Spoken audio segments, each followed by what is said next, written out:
দেয়াল ঘড়ির কাঁটায় তখন সকাল 10টা ছই ছই। মৌ কলেজের ড্রেসটা পরে নিজেকে গুছিয়ে নিয়েছে পড়তে যাওয়ার জন্য।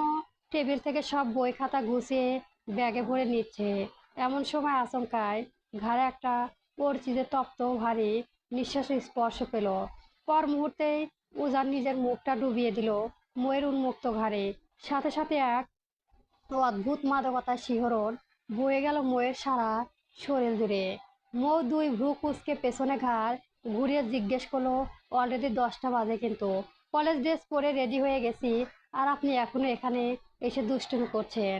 তাড়াতাড়ি চলুন, কলেজে যেতে হবে।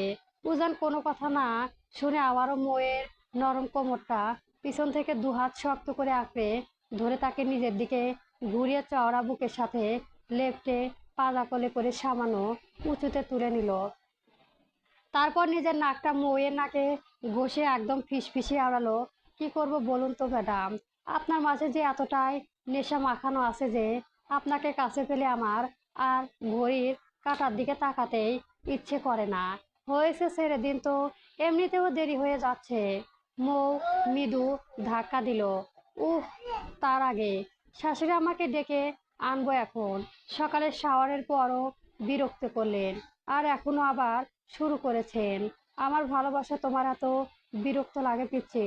উজান একবারে নিচু ও শান্ত স্বরে শুধালো।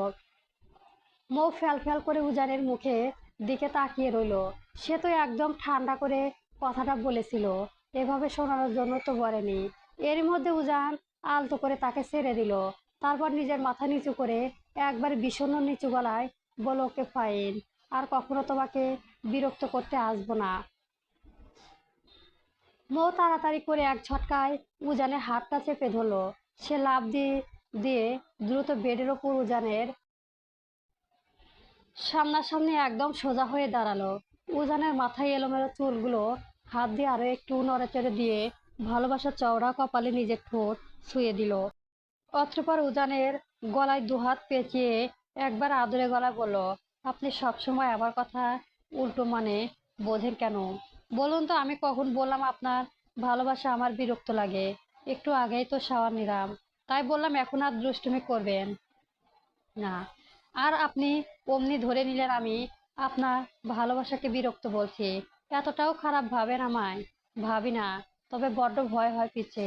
আমার এই পিচ্চিটা আবার অন্য কানো মায়ের বাঁধনে পড়ে হারিয়ে যাবে না তো? বউ এক লহমায় চমকে ওঠে উজানের দিকে তাকালো। উজানের ভেতরে কথা অসীম গভীরতা সে খুব ভালো করে আঁচ করতে পেরেছে। তবুও বুকের ভেতর কম্পন সামনে নিয়ে কাঁপা কাঁপা গলায় প্রতিদ্বন্দ্বিতা করলো, আপনি হুট করে এমন অদ্ভুত কথা কেন বলছেন বলুন তো? উজান এক মুহূর্তের সময় না নিয়ে দিয়ে মুখে তীব্র আবেশে নিজের বুকের ভেতর শক্ত করে জড়িয়ে ধরলো। তার বুকের ভেতর থাকা হৃৎপিণ্ডটা তখন রীতিমতো প্রলয়ঙ্কারী বিদ্যুৎ গতিতে লাফাচ্ছে। বুক জুড়ে জমা হয়ে আছে এক অজানা বিষময় ভয়। এদিকে নিজের বিপজ্জনক জীবনে অজানা পরিণতি, অন্যদিকে নিজের সবচেয়ে প্রিয় নারীকে চিরতরে হারিয়ে ফেলা তীব্র শঙ্কর। সে কাতর স্বরে ফিসফিসে আওড়ালো, আমি সব জানি পিচ্ছি, আমি খুব ভালো করে জানি রহান তোমাকে অসম্ভব ভালোবাসে, কিন্তু তোমার ছাড়া এই উজান চৌধুরী যে একদম শূন্য, এবারে নিঃস্ব। আমি অতীতে তো আগে কেউ একজন এসে ভেঙে চুরমার করে দিয়েছিল, তারপর তোমার এই ভালোবাসার ভর করেই তো উজানের চৌধুরী আবার নতুন করে বাঁচতে শিখিয়েছে। এরপর তুমি যদি অন্য কারো মায়ায় আমাকে ছেড়ে চলে যাও, তবে আমি নিঃস্বহীন হয়ে যাব, একটু বাঁচবো না তোমার ছাড়া। মোয়ের বুকের ভেতরটা তীব্র এক আশঙ্কায় কেঁপে উঠল।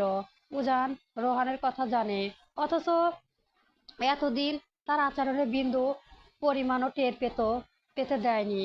মৌ উজানের বুক থেকে সামান্য সরে আসতে চাইলো, কিন্তু উজান তাতে আরো আষ্টে পেষ্টে বুকের সাথে ঝাপটে ধরে রইল। মৌ অবশ্য অবাক হলো না। সে ভালো করে জানে উজানের পুরো অতীত কতটা ক্ষতিগ্রস্ত আর বেদনাময়। এই মানুষটার জীবনে কতটা গভীর আঘাত আর বিশ্বাসঘাতকতা পেয়েছে তা তার কাছে অজানা নয়। কিন্তু উজান কিভাবে ভাবতে পারলো যে মৌ তাকে এভাবে ফেলে রেখে অন্য কোনো পুরুষের হাত ধরবে? মৌ অনেক চেষ্টা করে অবশেষে উজানের শক্ত বুকে থেকে নিজেকে ছাড়িয়ে আনলো। তারপর নিজের কাঁপা কাঁপা দুহাতের তালুতে উজানের গাল দুটো আঁকড়ে ধরে। অশ্রুসিক্ত চোখে তাকিয়ে রুদ্র কণ্ঠে শুধালো, প্রফেসর সাহেব, এসব কি ভুলভাল বকছেন আপনি? আমি সব সত্যি জানি পিচ্ছি। তোমাদের ব্যাপারে সব কথা সুইটহার্ট আমাকে আগেই বলেছিল। সত্যি বলছি পিচ্ছি, তোমায় ছাড়া আমি আর বাঁচতে পারবো না। আমি জানি হয়তো রোহানের ভালোবাসা আমার মতো এত নিঃস্বার্থ নয়, কারণ উজান চৌধুরী তোমাকে ভালোবাসে নিজের প্রয়োজনে। তোমাকে ছাড়া আমি অচল, তাই তোমায় এত ভালোবাসি। প্লিজ পিচ্ছি, কেবল আমার এ বেঁচে থাকার জন্য হলেও আমার কাছে চিরকাল থেকে যাবে তুমি তো। মোয়ের মুখে সমস্ত ভাষা যেন এক লহমায় হারিয়ে গেল। প্রফেসর উজান চৌধুরীকে কখনো এতখানি অসহায় আর কাতর হয়ে দেখেনি সে। উজানের গালে জমে থাকা এক ফোঁটা জল মুছে দিয়ে দৃঢ় আশ্বাসের স্বরে বলল, এমন ব্যাকুল হয়ে বলছেন কেন বলুন তো? আমি আপনাকে ছেড়ে কোথাও যাব? আপনিহীনা আমি নিজে কিভাবে বেঁচে থাকবো শুনি? হয়তো রোহান ভাইয়া আমাকে অনেক বছর ধরে ভালোবাসে, কিন্তু আমি তো তাকে কোনোদিন সেই নজরে দেখিনি। তাকে আমি সত্যি ভালোবাসি, তবে সেটা নিজের বড় ভাই হিসেবে। নিজের জীবনসঙ্গী হিসেবে তো কেবল আপনাকেই বাসি। আর সত্যি বলতে, প্রয়োজন ছাড়া কি দুনিয়ায় কোনো মানুষ কাউকে ভালোবাসতে পারে? যেমন আপনাকে আমার প্রতিটা নিঃশ্বাসে চাই, তাই তো আপনাকে ভালোবাসি। এতটাও তো আমার আর্থিক প্রয়োজন। আবার রোহান ভাইয়াও আমাকে নিজের করে চায়, সেটাও তার প্রয়োজন। তাই বলে নিজের এত গভীর ভালোবাসাকে এভাবে করবেন না প্লিজ। আমি আমার ভালোবাসাকে ছোট করছি না প্লিজ পিচ্ছি। উজান মোয়ের কপালে কপাল ঠেলিয়ে বুঝে আসা গলায় বলো, তবে তোমার ছাড়া সত্যি উজান চৌধুরী আর কোনো অস্তিত্ব থাকবে না। আমি মরে যাব। প্রমিস করো আমাকে কখনো এই পুরুষটাকে একা ফেলে মাঝপথে হারিয়ে যাবে না। এমনকি আমি যদি কখনো কোনো দুর্ঘটনা মরেও যাই, তবু আমার এই পিচ্ছি বউটাও অন্য কোনো দ্বিতীয় পুরুষ হবে না। প্রমিস করো। মোয়ার নিজেকে ধরে রাখতে পারলো না। উজানের বুকের উপর মাথা রেখে ডুকরে কেঁদে উঠলো।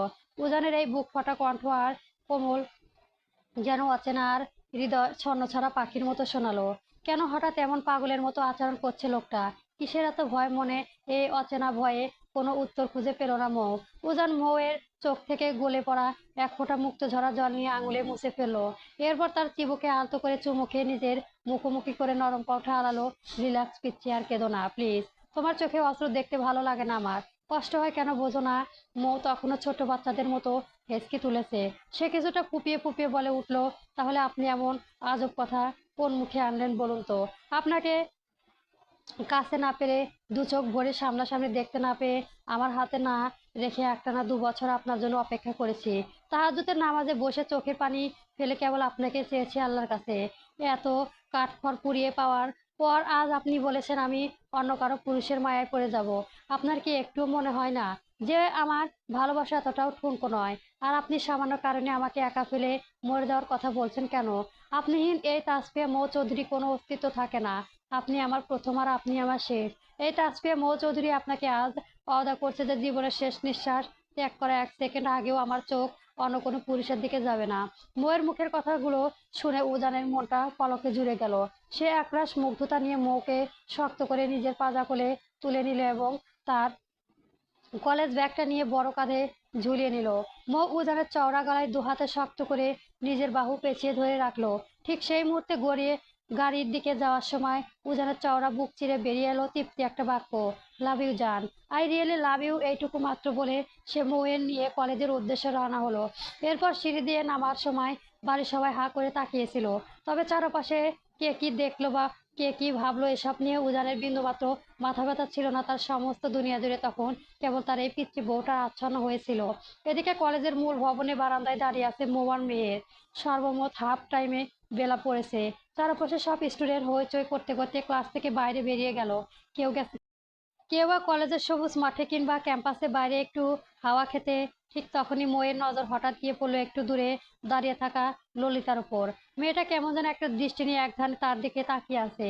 মৌ কৌতূহল নিয়ে ললিতার চোখের দিকে সে দৃষ্টি অনুসরণ করে সামনে তাকাতে তার কপালে ভাঁজ পড়ে গেল। সে দেখলো অনার্স ডিপার্টমেন্টে ক্লাস শেষ করে অন্য একটা ভবন থেকে সিঁড়ি দিয়ে নেমে আসে স্বয়ং উজান স্যার। আর সেই দিকে চোখের পলক না ফেলে ড্যাব ড্যাব করে তাকিয়ে আছে ওই শাকচুন্নি ললিতা।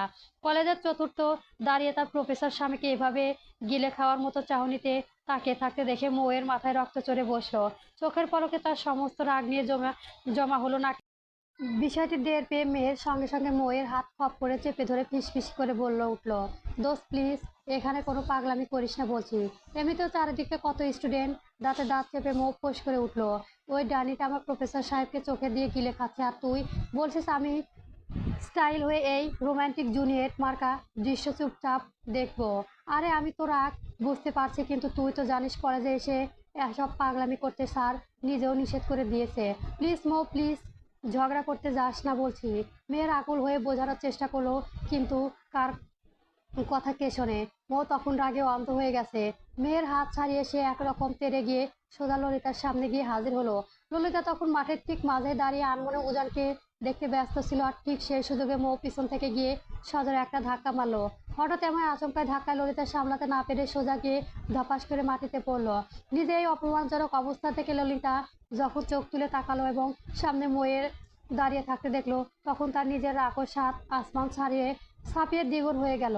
কিন্তু ললিতার এই কোমল ভাঙা অবস্থা দেখেও মৌ আর হাসি থামলো না। সে খিলখিল করে এমন উচ্চারণ হেসে উঠলো যে আশেপাশে উপস্থিত সবকিছু নজর তাদের দিকেই ঘুরে গেল। হাসতে হাসতে খিলখিলে উঠলো মোহ ভরা মজলিসের মাঝে কটাক্ষ করে বলে উঠলো, তোমার কেন কোন কোন জায়গায় ব্যথা গো বান্ধবী ললিতা? যে যে জায়গায় ব্যথা সে সে জায়গায় লঙ্কা গুঁড়ো লাগিয়ে রাখো, তবুও আরেকজনের ভাতারের দিকে নজর দিও না। আচমকায় মাটিতে পড়ে যাওয়ার কারণে ললিতা উঠে দাঁড়াতে পারছিল না, তবে সে দাঁতে দাঁত চেপে চেঁচিয়ে উঠল, মৌয়ের বাচ্চা। কথাটা শেষ না করেই মাটি থেকে কোনো মতো কাপড় ঝেড়ে ক্ষিপ্ত হয়ে উঠে দাঁড়ালো। ললিতাকে তেড়ে আসতে দেখে মৌ আর এক মুহূর্তে সেখানে দাঁড়ালো না। বউ দৌড় দিল মাঠের অর্থ প্রান্তের দিকে। ললিতাও দাঁতে দাঁত চেপে তার পিছন গজরাতে গজরাতে ছুটলো। দৌড়াতে দৌড়াতে সে হাঁপাতে হাঁপাতে রাগে ফেটে পড়ে বলতে লাগলো, দাঁড়া বলছি মৌয়ের বাচ্চা, আজ তোর এদিক কি আমার একদিন। তোর এই এত বড় সাহস হলো কি করে সবার সামনে আমাকে এমন বিশ্রীভাবে অপমান করিস? তুই জানিস আমি কে? দৌড়াতে দৌড়াতে ততক্ষণে কলেজের পুরো পুকুর ঘাটে কাছে গিয়ে একটা গাছের আড়ালে থমকে দাঁড়িয়ে গেল। তারপর একটু দম নিয়ে মুখটা বাঁকিয়ে পটাপট জবাব দিল, শাকচুনি, তুই তো নিজেই জানিস না তুই আসলে কে।